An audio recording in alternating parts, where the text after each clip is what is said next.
Bonjour et bienvenue dans Archi Urbain, l'émission qui vous parle d'architecture et d'urbanisme. Au menu de cette émission, j'ai le grand plaisir de vous emmener dans les Galeries Royales Saint-Hubert. Et pour ce faire, j'ai le plaisir d'accueillir Alexandre Grosjean. Bonjour Alexandre. Bonjour, comment vas-tu? Mais fort bien, et toi? Mais écoute, dans ces galeries, on se sent toujours bien, donc voilà. Pourquoi est-ce qu'on se sent bien dans les galeries? Mais d'abord parce qu'il y a la protection du toit en verre. C'est déjà, dans un pays comme la Belgique, c'est un avantage de ne pas être trop lié aux conditions de la météo. Et puis je crois que l'atmosphère qui règne, tant chez les habitants que parmi les commerces, est toujours très sympathique et on fait des tas de rencontres et les gens semblent être heureux d'habiter ici. La galerie date de quand? Alors elle a été conçue, je dirais, au début du 19e siècle par l'architecte Cloysenaar. Déjà, les architectes régnaient un peu sur Bruxelles. Et cette galerie, finalement, a été construite, enfin, le début de la construction était en 1845 et elle a été achevée en 18 mois, ce qui était déjà une performance à l'époque. Mais qui était propriétaire des galeries alors? Alors, c'était très intéressant. Ça, c'est un premier, je dirais, exemple d'accord public-privé. C'était une société anonyme qui s'appelait la Société des Galeries Saint-Hubert et de ses embranchements, parce qu'à l'époque, on avait vu un peu plus large. Et cette société avait fait l'objet d'une souscription publique, donc il y avait un certain nombre d'actionnaires, et le rendement, les dividendes, étaient garantis par la ville de Bruxelles, pour autant que la société, dans sa construction, respecte un cahier des charges qui concernait notamment l'égouttage du quartier. Alors, moi, quand on parle des galeries, on me dit toujours que ça appartient à des familles. Comment, c'est ta famille?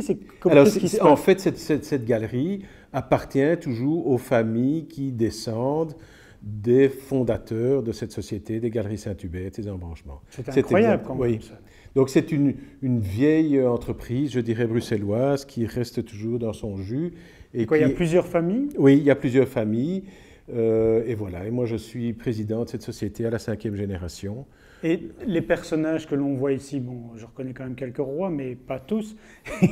c'est des membres de ta famille qui y a au mur? Voilà, oui, ce sont tous des ancêtres. On est dans la salle du conseil, et cette salle n'a pratiquement pas changé depuis le 19e siècle, même si beaucoup de choses ont évolué. Je dirais le décor de ce local n'a pas changé depuis ce moment-là. Alors justement, des choses n'ont pas changé, mais bon, vieillissent, il faut rénover. Il y a une première phase de rénovation il y a quelques années d'ici. Je viens qu'on a nettoyé la verrière ou réparé la verrière. C'était qui avait fait ça? Mais disons que le premier grand changement a été la construction du cinéma des galeries en 1929. Oui. Ça, c'était déjà une petite révolution par rapport au projet de départ. Et puis, il y a eu un deuxième changement important qui a été la rénovation en profondeur du théâtre des galeries en 1952. Ça, c'était mon grand-oncle, un certain Paul Grosjean, qui a entrepris cette rénovation. Et puis, au début des années 90, vers 93-94, on s'est rendu compte que l'immeuble était en relativement mauvais état. Et donc, on a conçu tout un programme de rénovation qui s'échelonne sur 25 ans. Et maintenant, on peut considérer qu'on a déjà accompli une vingtaine d'années par rapport à ce programme de 25 ans. Il reste encore à rénover la Galerie des Princes, les façades extérieures. Et puis après, je dirais que la boucle est bouclée. On pourra recommencer. Ou bien, ce que nous faisons, c'est que progressivement, nous élargissons le périmètre immobilier de notre société et nous acquérons des immeubles en mitoyens et évidemment, nous allons les gérer de la même manière que nous gérons les galeries. Et deuxièmement, parce que nous voudrions aussi beaucoup voir évoluer cette rue des Bouchers qui reste tout de même un endroit assez controversé ici dans le centre de la ville. Nos efforts ont déjà commencé puisque nous sommes en train de rénover le péristyle, qui est en fait le croisement des galeries avec la rue des Bouchers. Et nous allons reconstituer le lanterneau qui avait été conçu à l'origine. On a rénové l'un ou l'autre immeuble dont on est propriétaire dans la rue des Bouchers et on va également rénover les façades qui donnent dans la rue des Bouchers et prévoir un nouvel éclairage.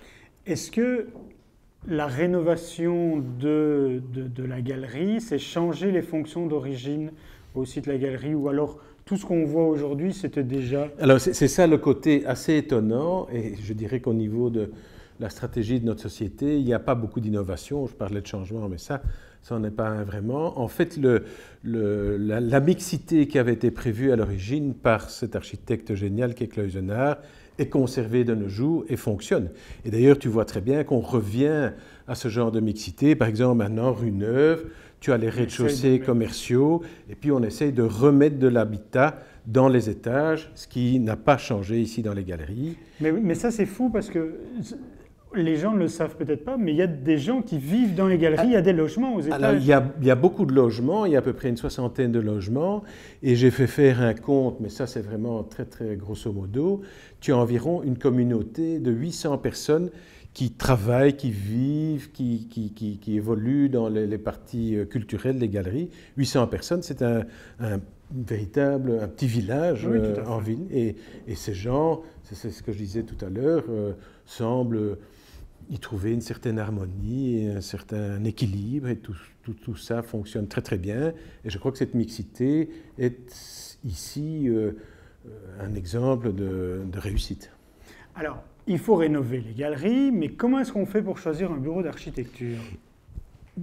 Je vais t'expliquer, mais avant de parler de ce choix, la grande difficulté pour nous, c'est qu'évidemment tout le bâtiment est classé, donc il faut répondre aux critères du patrimoine tout en modernisant le bâtiment, par exemple des cages d'escalier avec ascenseur. Et deuxièmement, la rénovation dans un lieu qui vit comme ce petit monde des galeries est très compliqué à gérer, évidemment, avec toutes les nuisances qu'un chantier peut engendrer. Alors le bureau d'architecte, en fait, la façon dont nous sommes rentrés en contact avec Archi 2000, puisque c'est ça, à mon avis, le fond de ta question, c'est qu'au moment où nous avons décidé de la rénovation du Théâtre des Galeries, qui était tout de même une œuvre assez compliquée, compte tenu du classement, du fait que ce soit un théâtre, c'est tout de même quelque chose d'assez atypique aussi à rénover, nous avons fait un concours d'architecture. Et donc nous avons... Un concours privé. Tout à fait privé, que nous avons organisé nous-mêmes avec notre propre règlement intérieur. Et de ce concours, grâce au concours, nous avons désigné Archi 2000, puisqu'il avait remporté le concours en question. Pour le touriste, pour le Bruxellois qui regarde cette émission, c'est quoi les lieux cachés de la galerie qu'il faut faire très attention lorsqu'on se balade et que personne ne voit? Évidemment, le problème, c'est que je ne vais pas tenir l'antenne comme ça pendant des heures et des heures, parce qu'il y a beaucoup de lieux cachés. Mais ce qui est tout de même assez exceptionnel, c'est toute la partie résidentielle, évidemment. Oui. Et alors, ce qu'il faut savoir, les gens sont un peu inquiets de se dire qu'on loge à l'abri de cette verrière. Mais comme l'immeuble est relativement étroit, tous ces appartements sont traversants. Et donc, il y a à chaque fois ce qu'il faut comme fonction dans l'appartement qui n'est pas nécessairement sous la toiture en verre. Et là, il y a des appartements qui ont été décorés, évidemment, par les occupants. Et ça, c'est aussi une des caractéristiques chez nous, c'est qu'évidemment, ce sont des occupants qui sont là pour des périodes très, très longues. Il y a même ici en face une dame qui est morte dans son appartement. Elle avait plus de 95 ans et je crois qu'elle a même passé sa jeunesse ici. Donc, pour te dire que c'était tout de même assez unique comme situation. Donc, il y a beaucoup d'appartements qui sont très particuliers et qui ont beaucoup, beaucoup de charme, mais qui leur est donné principalement par les occupants. Et alors, il y a des lieux qui sont assez géniaux aussi. Ça, c'est une partie qui a d'ailleurs été rénovée par Philippe. C'est ce qu'on appelle les péristyles. Donc, au-dessus des différentes entrées des galeries, il y a des lieux qui sont occupés. Et la rénovation de Philippe concerne une partie qui sera occupée en bureau. D'ailleurs, on a obtenu le permis de bureau pour cet espace. Et là, tu as toute la galerie en enfilade et c'est une vision vraiment assez exceptionnelle qu'on ne connaît pas vraiment puisqu'on traverse au niveau du sol, je dirais, les galeries. Mais là, tu as toute cette vue en enfilade d'un étage et ça, c'est assez unique. Et puis, bon, évidemment, ce qu'il faut savoir, c'est que le plafond du Théâtre des Galeries, c'est un Magritte à la taille d'un plafond de théâtre. Donc ça, c'est aussi assez amusant. Il y a toutes les fondations de la Galerie de la Reine, des immenses caves qui font une centaine de mètres de long. Bon, ce sont des choses... Qu'est-ce qu'on fait de ces caves? Alors, ces caves font partie du périmètre locatif du cinéma et c'est un lieu d'exposition, en fait. D'accord. Oui. Et le cinéma, bon, ça c'est aussi toute une aventure. Nous avons souhaité conserver un cinéma d'art et essai dans les galeries. Et donc, ce n'est pas facile pour eux parce qu'il y a une forte concurrence et puis il y a une certaine désaffection pour aller au cinéma, mais ils s'en sortent pas si mal que ça. Ça veut dire quoi? Ça veut dire que les familles propriétaires des galeries aident aussi Mais les familles propriétaires des galeries, la culture, etc. C'est-à-dire qu'on considère que c'est un ensemble et que la culture fait partie de cet ensemble. Et d'ailleurs, maintenant, je ne sais pas si tu as remarqué, mais dans les nouveaux... Ici, ce n'est pas un centre commercial, c'est une rue couverte. Mais dans de nouveaux espaces commerciaux, on met des lieux culturels, par exemple, le Médiacité ça attire à Liège. le monde. Mais exactement. Le théâtre des galeries, parce qu'en plus, on est tout de même...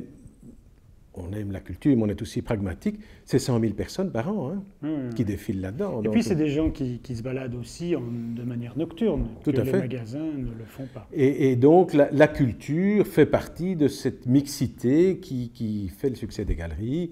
Bon, il y a la partie commerciale. Nous avons 9 restaurants aussi dans les galeries et dans les bâtiments voisins. Donc, tout ça est un ensemble qui fonctionne, en tout cas ici. Bon, évidemment, notre situation est exceptionnelle en centre-ville, à côté de la Grande Place. Et alors, ce qui est assez sympa, c'est que, bon, tout ça se fait dans une atmosphère assez bon enfant, avec la ville de Bruxelles. On se connaît, on se voit, on se parle et tout, et ça avance comme ça.